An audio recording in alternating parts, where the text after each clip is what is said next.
वकील साइली और सचिन को बोलते हैं कि ये सब तो ठीक है, लेकिन अभी दिलीप कहाँ है। साइली और सचिन एक दूसरे को देखते हैं और वो एकदम चौंक जाते हैं कि अब जवाब देना है या नहीं देना है। तभी ये सब कुछ वो वकील समझ जाता है। वकील कहता है कि आप घबराइए मत, डॉक्टर और वकील से कुछ भी छुपाना नहीं चाहिए। उतने में फिर सचिन कहता है वो दिलीप एक रिश्तेदार के घर है, दोस्त के घर है। तभी वकील तुरंत कहते हैं कि वहाँ से तो वो पुलिस ढूंढ लेंगी, वो तो पहले रिश्तेदार पे ही शक करेंगे, दोस्त और रिश्तेदार के घर पे जाके पूछताछ करेंगे। यहाँ पे सचिन और साइली को समझ में नहीं आता अब क्या करना है। सचिन कहता है कि सर वो काकी इसकी आई, उसको भी पुलिस पूछताछ के लिए लेके गई थी। वकील सचिन को बोलते हैं उसकी फिक्र मत करो, वो ऐसा जानबूझकर कर रहे हैं पुलिस, ताकि तुम मुंह खोल दो और मैं देख लूँगा, वो मैं इंस्पेक्टर से बात कर लूँगा। सचिन बोलता है हाँ आप बताइए ना आगे क्या करना है। वो कहता है कि पहले तो आपको पैसे जमा करने पड़ेंगे, वकील कहते हैं। सचिन और साइली एकदम चौंक जाते हैं। वो कहते हैं लेकिन इससे पहले हमें एक काम करना होगा। सचिन बोलता है बोलिए ना, मैं कुछ भी करने के लिए तैयार हूँ। वकील कहते हैं जिसने ये कंप्लेंट दी है उससे बात करके ये कंप्लेंट वापस लेने का।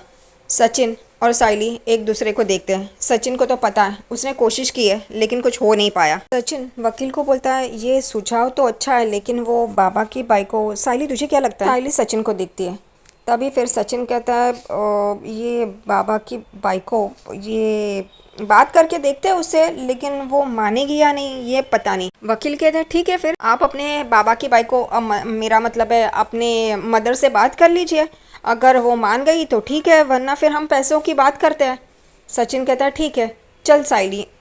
सचिन और साइली वकील के सामने हाथ जोड़ते हैं, धन्यवाद कहते हैं और वहाँ से निकल ही रहे होते हैं। उतने में वकील कहते हैं कि डोंट वरी, जो कुछ भी होगा हम लोग हैंडल कर लेंगे। वो लोग मुंडी हिलाते हैं और वहाँ से निकल जाते हैं। सचिन और साइली घर के बाहर आते हैं। यहाँ पे साइली कहती है सचिन तुम्हें क्या लगता है काकू मानेगी। सचिन बोलता है इस जन्म में तो क्या, अगले किसी भी जन्म में वो मानने वाली नहीं है, लेकिन हम लोग को बात तो करनी होगी ना, मामला यहीं पे ख़त्म हो जाएगा। वो कहती है लेकिन हम बात करेंगे तो वो मानेगी। सचिन बोलता है बाबा बात करेगा तो वो मानेगी ना। तभी साइली कहती है लेकिन अगर काका को बोलना होता तो उसी दिन रोकते ना वो। सचिन बोलता है देख हम लोग बाबा से बात करते हैं, बाबा उससे बात करेगा, अभी उसका गुस्सा भी ठंडा हो गया होगा, तो टेंशन मत ले, तो चल हम लोग बात करते हैं। और वो लोग अंदर आते हैं। यहाँ पे वो लोग देखते हैं परेश उदास बैठा हुआ है। वो दोनों जन परेश को देखते हैं और उसके पास आते हैं। और यहाँ पे सचिन कहता है बाबा। परेश कहता है तुम दोनों कहाँ थे सुबह से, सचिन तूने कुछ खाया है कि नहीं। वो कहता है बाद में खा लेगा बाबा, तुझसे एक बात करनी है। यहाँ पे तेजस नाश्ता करने के लिए बैठा होता है और वो ये सब सुन रहा होता है। वो कहता है ये सचिन बाबा से क्या बात कर रहा है, मुझे सुनना ही पड़ेगा। सचिन बाबा को बोलता है देख बाबा जो मैं बात करेगा ना वो तू समझ के ले। परेश तुरंत बोलता है तू बात करेगा तब मैं समझूंगा ना, बोल क्या बात है। सचिन बोलता है कि बाबा वो दिलीप है ना, वो बुरा इंसान नहीं है, लेकिन पुलिस उसके पीछे पड़ी है।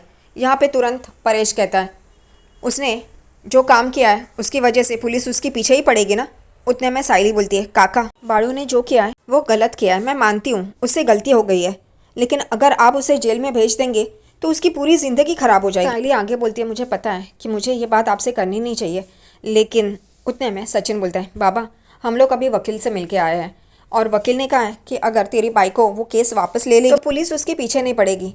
और ये सुनते ही तेजस उठता है अपने कुर्सी से और आगे आगे आ रहा होता है और बातें सुनने के लिए। सचिन हाथ जोड़ता है और कहता है तू मेरे लिए और साइली के लिए तेरी बाइकों से बात करेगा कि ये केस वापस ले ले। ये सुनते ही तेजस वहाँ पे आ जाता है और कहता है बाबा आई कैसे ये केस वापस लेगी, और परेश उसे हाथ दिखाता है और तेजस को बोलने से रोकता है।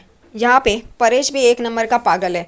सचिन को बोलता है यही बात होती तो मैं उसी दिन नहीं रोकता, लेकिन मैंने नहीं रोका, इसकी वजह है कि अगर मैंने ऐसा किया तो मेरी इमेज क्या रह जाएगी समाज में। परेश क्या पागल हो गया है, इमेज के बारे में सोच रहा है। एक लड़का जेल जा रहा है वो उसका कुछ नहीं, और तेजस इतना सब कुछ करता है तब तेरी इमेज बहुत अच्छी रहती है। वाह परेश वाह, क्या इंसान है ये परेश भी। सचिन उसे बराबर से बोलता है कि कोई अगर जेल में जाए तो उसे कैसा लगता है, उसकी हालत कैसी होगी और इसका मानसिक संतुलन कैसा होगा, ये मैं बहुत अच्छी तरह से जानता हूँ। और ये साइली आंखों में आंसू लाके सचिन को देख रही होती है, क्योंकि उसे भी पता है कि सचिन जेल जाके आया है।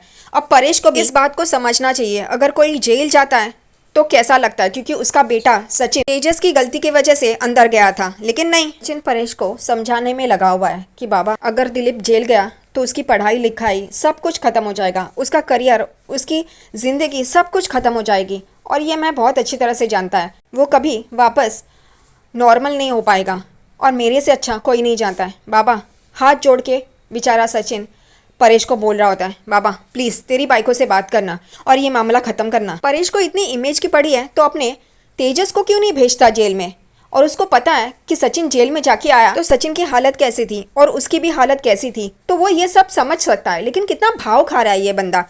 परेश सिर्फ सुन रहा होता है मुंडी यहाँ वहाँ करके, और तेजस इन दोनों की बातें सुन रहा होता है। साइली भी परेश के सामने हाथ जोड़ती है और कहती है कि आप हमारे पिता समान हैं और आप ये बात अच्छी तरह से समझ सकते हैं, आप प्लीज़ मदद कीजिए ना हमारी। और फिर परेश उन दोनों को देखता है और फिर कुर्सी से उठता है और वहाँ से चला जाता है। सचिन और साइली हताश हो जाते हैं। अगला सीन आकाश का। आकाश के रेस्टोरेंट में आकाश खाना बना रहा होता है और फिर कहता है कि टेबल नंबर 5 का ऑर्डर रेडी है। तो एक वेटर वो लेके जाता है और फिर वो एक केक के पास आता है और उस केक बनाते हुए वो ये कहता है कि सॉरी बेबी, वो तेजस दादा की बात मैं तुम्हें नहीं बता सकता, इस वजह से ये सब कुछ करना पड़ रहा है। मैं आकाश को एक वेटर कहता है 19 नंबर का टेबल का ऑर्डर बाकी है। वो कहता है हाँ हाँ 5 मिनट, और वो वापस कुक करने लगता है। उतने में उसका फ़ोन बजता है, वो देखता है तो रिया का फ़ोन है। वो कहता है हाँ बेबी बोलो। रिया कहती है कि तुम्हें सरप्राइज़ के बारे में याद है ना। वो कहता है हाँ हाँ।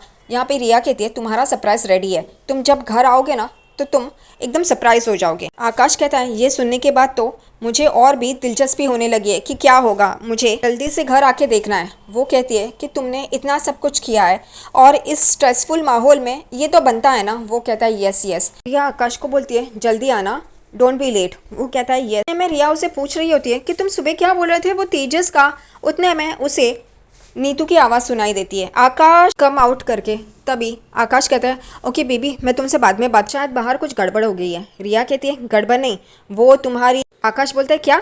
तभी वो कहती है कुछ नहीं, वो तुम उसके फेवरेट मैन हो ना, मतलब एम्प्लॉय हो ना। आकाश कहता है ओके मुझे जाना होगा। वो कहती है हाँ लेकिन डोंट बी लेट। हाँ। वो कहता है यस यस। फ़ोन रखने के बाद आकाश कहता है ये रिया तो तेजस दादा वाली बात तो भूलने के लिए तैयार नहीं है, और दूसरा ये नीतू वाली बात, कभी भी बॉम्ब फट सकता है। आकाश को वापस नीतू की आवाज़ आती है, इसलिए वो बाहर चला जाता है।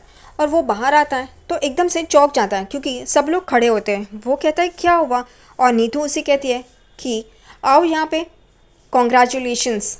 सब लोग तालियां बजाने लगते हैं। उसे समझ में नहीं आता। नीतू कहती है कि तुम अब हमारे रेस्टोरेंट के ऑफिशियल चीफ शेफ़ हो और ये टोपी निकालो। और वो उसको नई टोपी पहनाती है और टोकन ऑफ अप्रिशिएशन के लिए एक घड़ी भी देती है। आकाश एकदम से चौंक जाता है, ये सब क्या चल रहा है, सब लोग तालियां बजा रहे हैं। नीतू कहती है कॉन्ग्रेचुलेशंस तुम्हारा प्रमोशन हो गया है। वो बहुत ही भावुक हो जाता है और वो एक छोटा सा स्पीच भी देता है कि मैं जैसा काम कर रहा हूँ वैसा ही करूँगा और ज़्यादा मेहनत करूँगा, एंड थैंक्स टू नीतू, तुम्हारी वजह से ये सब कुछ हुआ है। वो कहती है अगेन कॉन्ग्रेचुलेशंस, और सब लोग तालियां बजाते हैं। रोशनी फ़ोन पे हमेशा की तरह शिखा से बात कर रही होती है। शिखा कहती है वो चिट्टी ने तुम्हें क्यों बुलाया, तुम दोनों की डील तो ख़त्म हो गई है ना, तो अब क्यों बुलाया उसने। तभी यहाँ पे रोशनी कहती है मुझे क्या पता, अब वहाँ पे जाके ही पता चलेगा। रोशनी आगे बोलती है सुबह जब भी उठो तभी एक परेशानी, नई परेशानी खड़ी ही होती है, तो दूसरों को परेशान करने के बाद तुम्हारे लिए क्या सुकून भरी ज़िंदगी होगी क्या। शिखा कहती है कि मैं उस चिट्टी पे भरोसा नहीं करती, तुम थोड़ी होशियार रहना। वो कहती है हाँ फ़ोन रखती हूँ, और वो दोनों जन फ़ोन रखते हैं। रोशनी चिट्टी के अड्डे पे आती है और चिट्टी को पूछती है क्या हुआ, मुझे क्यों बुलाया। चिट्टी कहता है कि एक प्रॉब्लम हो गई है। रोशनी कहती है प्रॉब्लम, कैसी प्रॉब्लम। तभी चिट्टी अपने आदमी से कहता है दरवाज़ा खोल, और रोशनी को बोलता है चल। वो एक कमरे में लेके आता है तो वहाँ पे ये पीए पलंग पे लेटा होता है और उसके चेहरे पे ऑक्सीजन मास्क रहता है। ये देख के रोशनी बोलती है इसे क्या हुआ। चिट्टी बोलता है कुछ ज़्यादा नहीं, मैंने सोचा था कि 4-5 दिन इसको भूखा रखूँगा और फिर इसको भेज दूँगा, लेकिन। रोशनी बोलती है लेकिन क्या, ये ऐसी हालत कैसे हो गई इसकी। वो कहता है क्या हुआ ना, मेरी लात इसके छाती पे पड़ी और फिर उसकी ये हालत हो गई। रोशनी चिट्टी पे चिल्लाती है और बोलती है कि तुम्हें अपनी लात मारने के लिए किसने बोला था, थोड़ा आराम से करते ना। चिट्टी बोलता है ऐसे कैसे, अब मैंने तुझे इसलिए बुलाया है कि वो नर्स है ना, उसने बोला कि इसको हॉस्पिटल में एडमिट करना पड़ेगा, लेकिन मैं तो कर नहीं सकता ना। अगर मैं गया और ये हॉस्पिटल में अगर होश में आ गया तो वो तेरा और मेरा नाम लेगा। और मैंने सुना है कि इसकी अभी अभी नई नई शादी हो गई, वो भी दूसरी। तो इसकी बीवी ने अगर पुलिस में कंप्लेंट कर दिया कि ये मिसिंग है तो पुलिस मुझे पकड़ेगी, और अगर मुझे पकड़ेगी तो मैं तुम्हारा नाम तो लूँगा ही ना। यहाँ पे रोशनी एकदम से चौंक जाती। अच्छा हुआ, रोशनी के साथ ऐसा ही होना चाहिए, बराबर है। दूसरी तरफ यहाँ पे रेणु आराम से मस्त अपनी धुन में बैठी होती है। उतने में शकु वहाँ पे एक प्लेट लेके आती है और वो कहती है, रेणु लेना, तेरी लिए सेब काट के लेके आई हूँ। ये शकु इसकी इतनी खातिरदारी क्यों कर रही है, लेकिन रेणु का ध्यान नहीं होता। फिर शकु उसे वापस बुलाती है रेणु। तभी रेणु उसे बोलती है, क्या हुआ, कुछ बोला तूने? तभी शकु बोलती है, किसके ख्यालों में खोई है? भाऊजी के। ये सुन के रेणु शर्माती है और हंसती है, बोलती है कि मैं क्यों परेश के बारे में सोचूं, मैं तो उन्हें भूली ही नहीं हूँ जो उन्हें याद करूँ। रेणु आके बोलती है, परेश है ना, वो मुझसे नाराज़ नहीं होते, और अगर मैं नाराज़ हो गई ना तो वो मुझे यूं मिनटों में मना लेते हैं। कभी हम दोनों ने इतना बड़ा झगड़ा किया ही नहीं। एक झगड़ा हुआ था, ज़्यादा देर तक चला, लेकिन फिर भी परेश और मैं एक दूसरे के सामने से हटते ही नहीं। रेणु आके बोलती है, ये आजकल के बच्चों की तरह नहीं कि मुंह फुला के बैठ जाते हैं और 4-4 दिनों तक बात नहीं करते और फिर कहते हैं कि हमें स्पेस चाहिए। हाँ, सुनने के बाद शकु कहती है, फिर तू क्यों गुस्सा होके यहाँ पे आ गई है? यहाँ पे रेणुका तुरंत बोलती है, नहीं नहीं, मैं परेश पे गुस्सा नहीं हूँ और हम दोनों को झगड़ा भी नहीं हुआ है। अगर मैं वहाँ रहती ना तो परेश यूं मिनटों में मुझे मना लेते। ये सुनने के बाद शकु कहती है, तेरे दिल की बात तेरी ज़बान पे आ गई है। अगर तू वहाँ पे रहती तो भाऊजी तुझे मिनटों में मना लेते, जैसा तूने बताया, और वो भी कहाँ रह पाते हैं तेरे बगैर। रेणुका मुस्कुराती है और कहती है कि ऐसी बात नहीं है शकु, वो मुद्दा बात करूँ या ना करूँ ये नहीं है। उन्होंने कहा कि मैं तुम्हें मनाने नहीं आऊँगा, तब मैंने भी कहा ठीक है, मैं भी अपनी ज़िद पे अड़ी रहूँगी, मैं अपनी ज़िद बिल्कुल भी नहीं छोड़ूंगी। सुनने के बाद शकु कहती है, ये सब कुछ बोलने की बातें हैं रेणु, अगर भाऊजी अब आ गए और उनके एक भी शब्द कहने से पहले बर्फ के पानी की तरह पिघल जाएगी। और दोनों जन हंस रहे होती है। रेणुका कहती है, ऐसा कुछ भी नहीं होने वाला और ना ही परेश मुझे लेने आएंगे। शकु कहती है, अगर आ गए तो? वो कहती है रेणुका कि नहीं आएंगे, तू छोड़ ना। उतने में बेल बजती है और शकु बोलती है, इस वक्त कौन आ गया? और वो दरवाज़ा खोलने जाती है। तभी शकु एकदम चौंक जाती है और कहती है, भाऊजी आप? और ये सुन के रेणुका देखती है तो सामने परेश, वो परेश को देखती है और मन ही मन में खुश हो रही होती है और फिर जानबूझकर इतरा के देखती है और परेश भी रेणुका को देखता है कि वो उसे देख रही है। फिर दूसरा शॉट चिट्टी के अड्डे का। यहाँ पे रोशनी कहती, तुम मुझे धमका रहे हो? चिट्टी रोशनी को बोलता है कि तुम ऐसा सोच भी कैसे सकती हो, तुमने मुझे कहा था कि ये पीए तुम्हारी ज़िंदगी से निकल जाए और मैंने वैसा ही किया, लेकिन अब अगर पुलिस केस बनता है तो पहले मैं अपने आप को बचाऊंगा ना। वो रोशनी चौंक जाती है ये सुन के। तभी चिट्टी कहता है कि इसकी जान बचानी हो तो झंझट तो बहुत है, पुलिस के लफड़े ये वो। तभी चिट्टी कहता है कि मेरे पास एक आइडिया है, इसकी जान बचाने के लिए इसको केरला लेके जाना पड़ेगा, वहाँ पे मेरे पहचान का एक डॉक्टर है और ये पुलिस का भी झंझट नहीं होगा। तभी तुरंत रोशनी बोलती है, तो मुझे यहाँ पे क्यों बुलाया, उसे वहीं पे लेके जाते हैं। वो कहता है, अरे वाह, हंसता है और कहता है कि यहाँ से लेके जाने का खर्चा, वहाँ पे उसका इलाज करने का खर्चा तो कम से कम 2 लाख रुपए तो लगेंगे। ऊपर रोशनी बोलती है कि हाँ, तो तुम्हारे लिए 2 लाख रुपए बड़ी बात है क्या? रोशनी भी पागल हो गई, दिमाग नहीं चला रही है। चिट्टी बोलता है, इसके लिए मैं 2 लाख रुपए खर्चा करूँ, ये क्या मेरा सगे वाला है क्या? इससे अच्छा ये मर जाए, मैं सारा इल्ज़ाम तेरे ऊपर डाल दूँ। रोशनी भी रोशनी है, बोलती है, अच्छा तो अब समझ में आया तुमने मुझे यहाँ क्यों बुलाया, इससे अच्छा तो ये मर जाए। चिट्टी हंसता है और बोलता है, ठीक है, मेरे को क्या है, लेकिन एक बात समझ के लिए, ये मैंने तुझे पहले भी बोला था, अगर इसके मौत का राज बाहर आ गया तो पुलिस थाने से डोली आएगी तुझे लेने के लिए। ये सुनने के बाद रोशनी तुरंत शुरू हो जाती है, ओ हेलो, मैंने तुम्हें नहीं कहा था इसकी जान ले लो।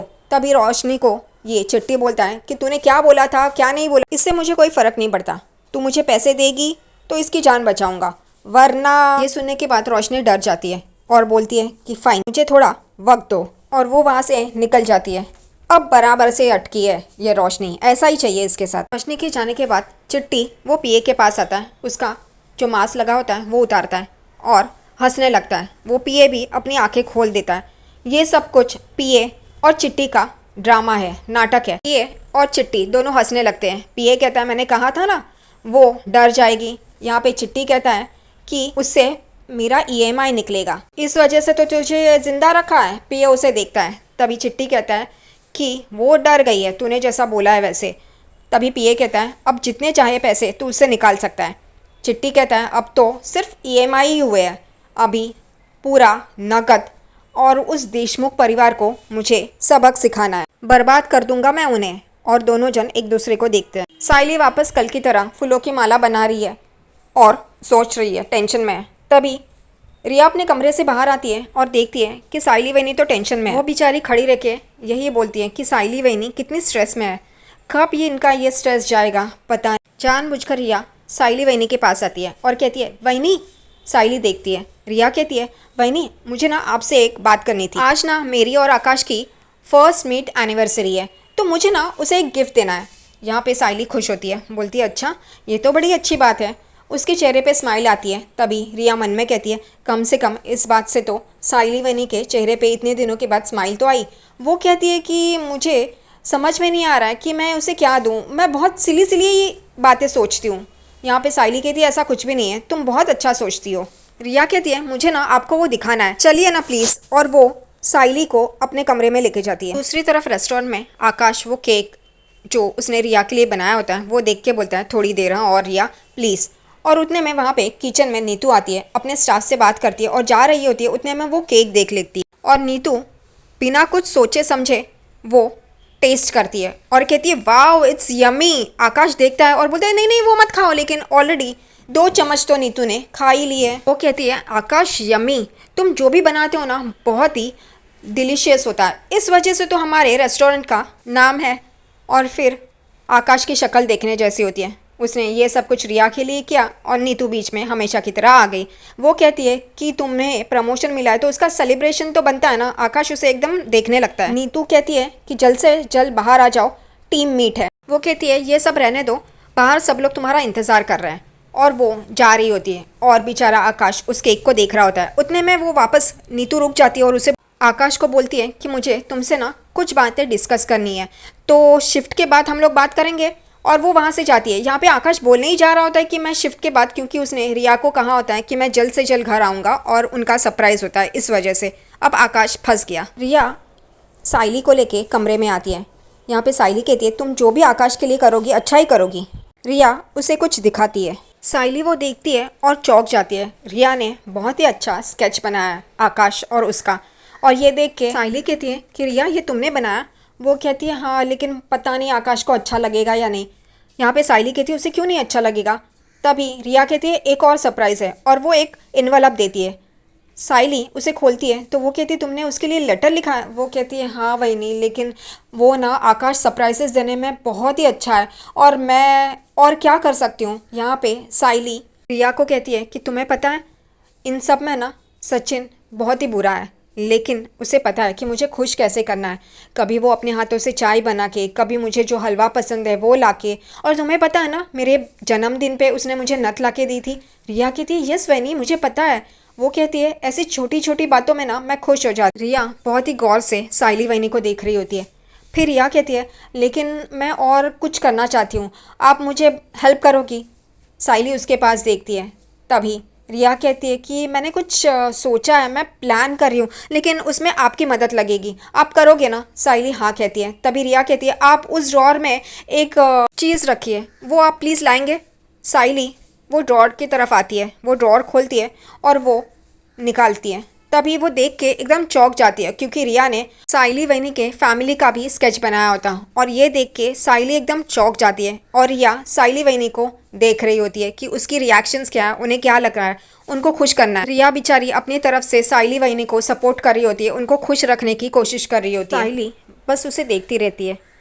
रिया देखती है कि साइली के चेहरे पे स्माइल आ रही है। साइली बहुत गौर से देख रही होती है। रिया साइली के पास आती है और कहती है इसमें जैसे पूरी फैमिली स्माइल करी है ना, वैसे ही एक दिन आप लोग सब स्माइल करोगे। ये देख साइली बहुत ही भावुक हो जाती है। वो रिया के गले लगती है और कहती है कि थैंक यू रिया, तुम इतना सोचती हो। यहाँ पे रिया कहती है उसमें थैंक यू की क्या बात है। साइली रिया को कहती है कि तुम्हारी वजह से मुझे इस घर में बहुत अच्छा महसूस होता है, तुम हमेशा मेरा साथ देती हो, तुम्हारे साथ की वजह से मुझे बहुत अच्छा महसूस होता है, थैंक यू।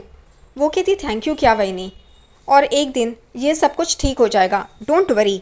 यहाँ पे साइली कहती है मुझे बस एक ही काम करना है, काकू को घर पे लेके आना है। ये काकू पुराण तो इसका कभी ख़त्म होने वाला नहीं है। साइली आगे बोलती है ये मेरे दिल पे बहुत बड़ा बोझ है, मुझे काकू को किसी भी हालत में इस घर में लेके आना है, चाहे उसके लिए मुझे ये घर छोड़ के जाना ही क्यों ना पड़े।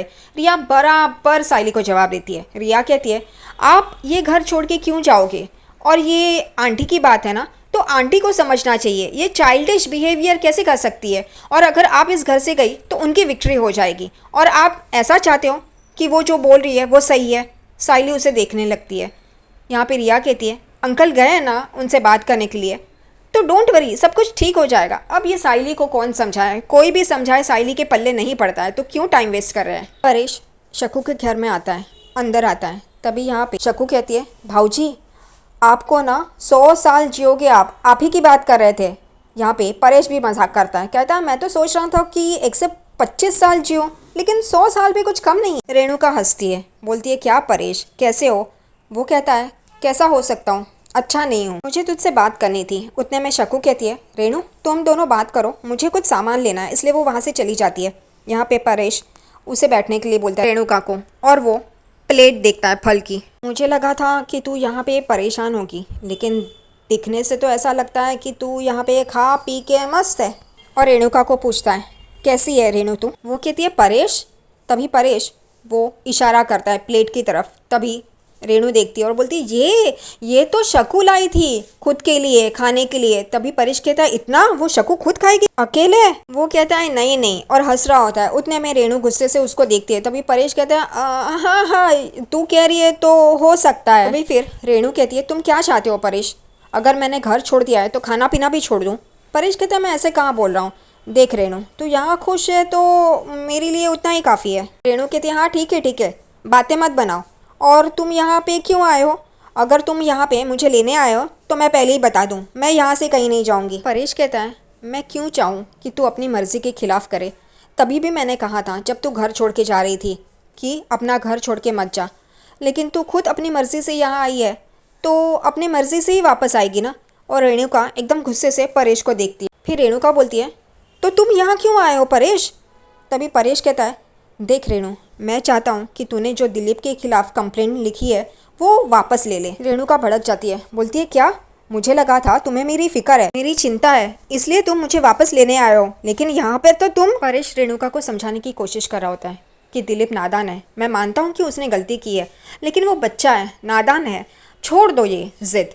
और हमारे बच्चों ने भी कोई गलतियाँ कम नहीं की है, तो तुम क्या ऐसे ही उनके साथ बर्ताव करोगी। रेणुका कहती है हाँ मैं मानती हूँ, लेकिन हमारे बच्चों ने ऐसे बीच सड़क में रास्ते में किसी को लूटा नहीं है। परेश कहता है सचिन, हमारा बेटा सचिन, तू जानती है उसकी ज़िंदगी इससे अच्छी बेहतर हो सकती थी अगर वो जेल में ना जाता। मैं जानता हूँ तू कितना नफरत करती है उससे। परेश आगे बोलता है मुझे पता है सचिन के लिए तेरे मन में हमदर्दी है और तुझे बुरा भी लग रहा है, लेकिन हमारे बच्चे भी कोई दूध के धुले नहीं है ना।